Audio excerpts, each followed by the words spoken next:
안녕하세요. 9월 16일 목요일입니다. 운동권 선배들은 신입생들에게 자본주의 부르주아 계급은 항상 부패하는 비리 집단이라고 세뇌시켜왔습니다.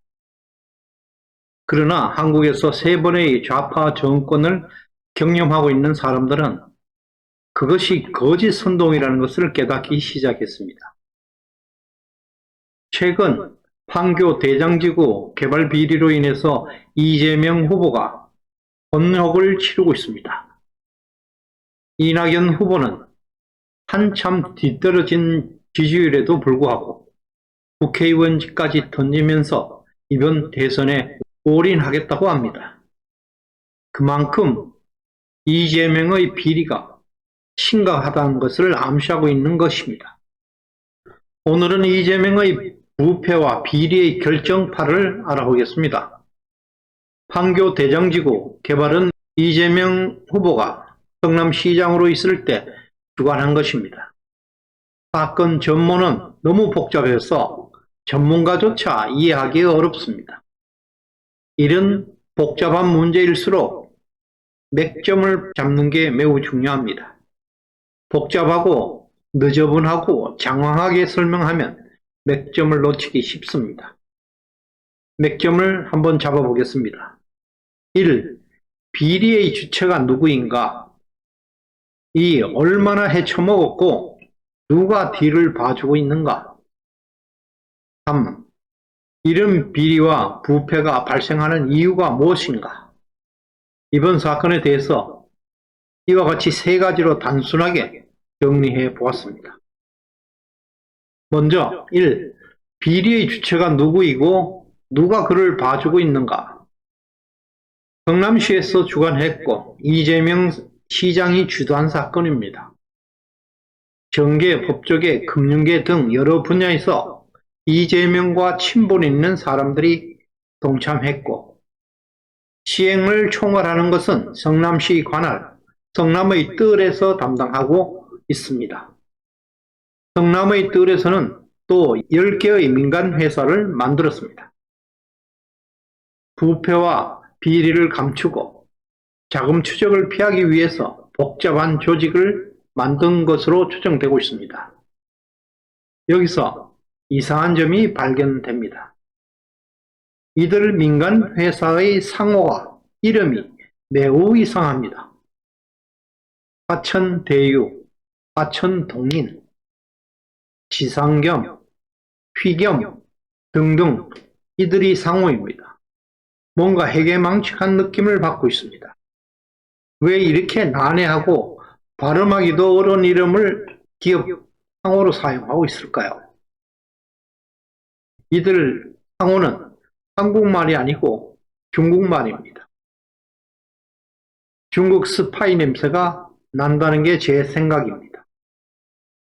평소 이재명은 반미주의자, 친중파입니다. 경기도는 2019년에도 중국 여러 자치성들과 교류관계를 맺었다는 것도 의심스럽습니다.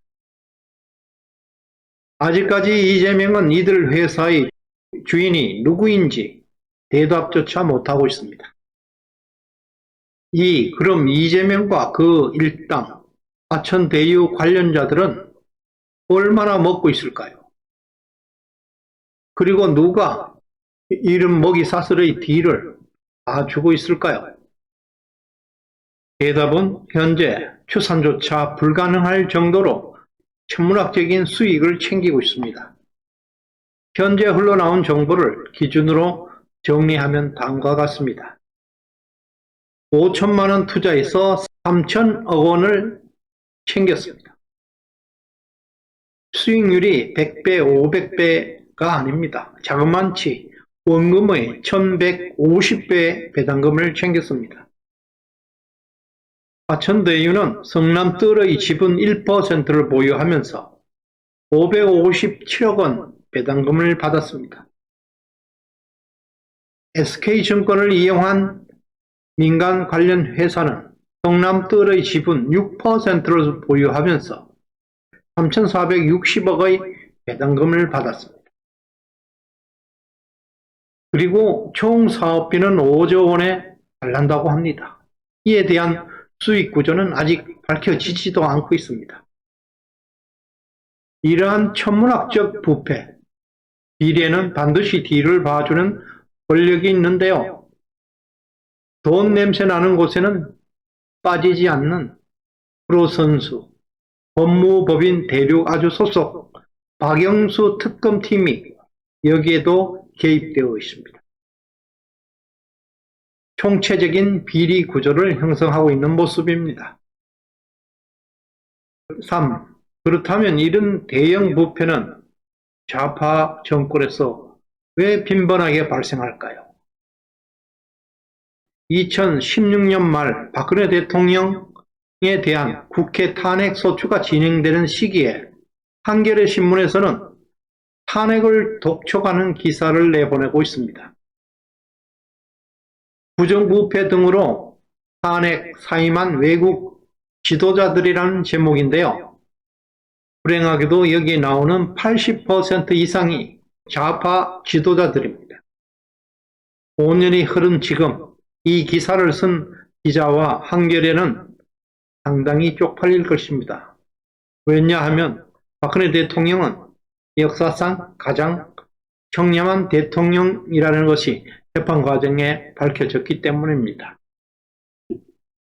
위에 국가에서 보듯이 정부 또는 공공기관이 민간 시장에 개입하는 순간부터 부패와 비리가 폭발하는 것입니다.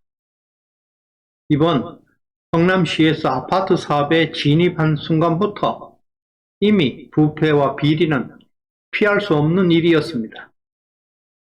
좌파 정권이 부패하는 이유는 모든 것을 정부가 주도하고 있기 때문입니다. 정부의 완장이 시장을 망치기 때문입니다. 어제 이재명 후보는 이와 관련해서 기자회견을 국회에서 열었습니다. 1000배 이상이나 수익을 챙겨놓고 사고는커녕 오히려 아무 문제가 없다고 주장을 했습니다. 평소 이재명은 재벌은 나쁜 것이라고 했습니다. 재벌을 해체해서 전 국민에게 나눠주어서 빈부격차 없는 평등한 세상을 열겠다고 외쳐온 사람입니다. 이제 자신들이 수천억을 챙겨놓고 아무 문제가 없다고 합니다. 같은 좌파, 정의당에서도 이재명 후보의 사과를 요구하고 있습니다. 이재명 후보님, 문재인 정부가 집권한 후 생활고로 자살하는 가족이 과거보다 부쩍 증가하고 있습니다. 얼마 전 어느 중학생의 유서를 소개해 드리겠습니다. 반성 좀 하시길 바랍니다. 그동안 아빠 엄마 말 안 들어서 죄송하다. 나는 엄마하고 있는 게 더 좋다. 우리 가족은 영원히 함께할 것이기에 슬프지 않다고 유서를 남겼습니다. 시청해 주셔서 감사드립니다. 시대정신연구소였습니다.